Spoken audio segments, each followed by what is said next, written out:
po dahil sa aking birthday, lahat ng aking kapatid na nasa Pilipinas ay pumunta dahil hindi sinasadya, nagkaroon ako ng ubo, sipon, kaya kailangan ko ng dagat para lumanghap ng sariwang hangin at ng simoy ng dagat.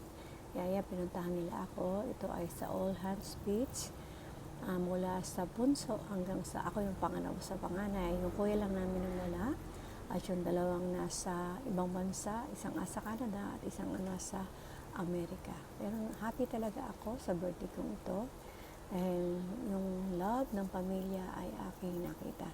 Mahilig po talaga kami mag-banking time, mag-post, mag-picture. Sayang nga lang, wala na yung mother namin at 1 month na po siya na umuwi na sa Lord. Yan ang aking bunsong kapatid. Ayan, syempre, hindi naman po ako KJ, kaya kasali rin po ako na rumarampa. Kaya thank you Lord for the blessing.